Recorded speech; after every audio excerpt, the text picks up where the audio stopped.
नहीं, आज ऐतिहासिक दिन है क्योंकि अमूल बंगाल प्रोजेक्ट का शिलान्यास माननीय केंद्रीय गृह एवं सरकार मंत्री जी ने माननीय मुख्यमंत्री की प्रेजेंस में आज किया है।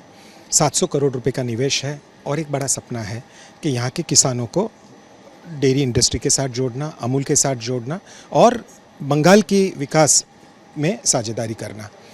तो हम करीबन 10 लाख लीटर दूध का संपादन रोज करते हैं यहाँ 1.25 लाख किसान परिवारों के साथ, जो 900 गाँवों में है। अगले 5 साल में ये डबल हो जाएगा। हम लोग करीबन 3000 गाँव में जाएंगे। बंगाल में 3500 ग्राम पंचायत है, तो मोटा मोटी सभी को हम कवर करेंगे और रोज़ का 20 लाख लीटर दूध का संपादन होगा। तो रोज़ का अगर एक साल का 4000 करोड़ रुपए बंगाल की रूरल इकोनॉमी में अमूल के माध्यम से जाएगा, तो ओबियसली जो विकास की यात्रा है वो बड़ी तेज होगी। और साथ में एक इतना बड़ा डेयरी का प्लांट, तो बंगाल के दूध से विश्व का सबसे बड़ा दही मैन्युफैक्चरिंग प्लांट 1000 टन प्रतिदिन का, साथ में पाउच मिल्क हुआ, साथ में लॉन्ग लाइफ मिल्क हुआ, आइसक्रीम्स, पनीर, मिठाई और दही तो बात की, और साथ साथ में फ्लेवर्ड मिल्क। तो इतना एक बड़ा डेयरी लगेगा तो ऑब्वियसली रोज़गारी की क्षमताएं भी बढ़ेंगी। अपॉर्चुनिटीज़ जो रूरल एम्प्लॉयमेंट से लेके अर्बन मार्केटिंग की, वो भी पूरा रोल बंगाल के लिए अमूल का रहेगा।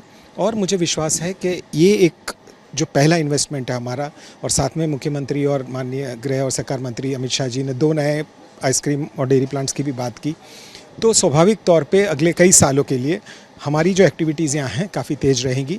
और अमूल का भी योगदान है बंगाल के विकास के लिए, जो आपने बात की, वो काफ़ी मजबूत रहेगा।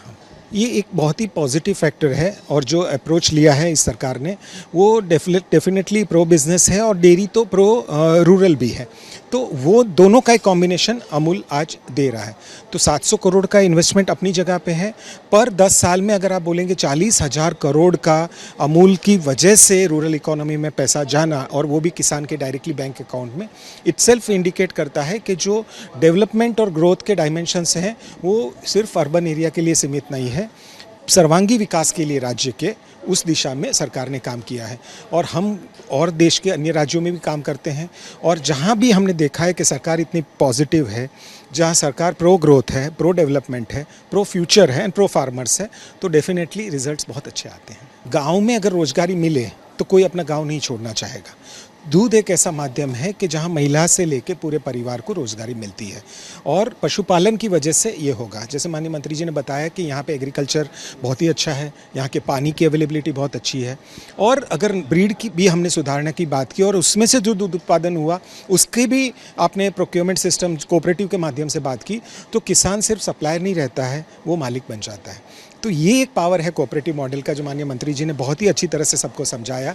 और अमूल के माध्यम से हमने, गुजरात में तो हमारा 80 साल का एक्सपीरियंस है, बंगाल में भी हम ये करके दिखाएंगे, तो स्वाभाविक तौर पे जो हम चाहते हैं रिवर्स माइग्रेशन की, रूरल एम्प्लॉयमेंट की, वो सब पॉसिबल है। ज़मीन का आवंटन अगर होता है लेकिन ज़मीन पे आपको वो पोजीशन ना मिले तो कोई इंडस्ट्री लग नहीं सकती है। पर मुझे खुशी है कि अभी सभी चीज़ें स्मूथ हो चुकी हैं। आज भूमि पूजन हो चुका है, अगले 2 साल में इस प्रोजेक्ट का इनॉग्रेशन होगा, साथ में 2 नए और प्रोजेक्ट्स की परिकल्पना की है, उस पर भी हम काम शुरू कर देंगे। तो स्वाभाविक तौर पे अमूल का बंगाल से, बंगाल की जनता से, बंगाल के कंज्यूमर से, बंगाल के किसान से जो बॉन्ड है वो और ज़्यादा से ज़्यादा मजबूत होगा।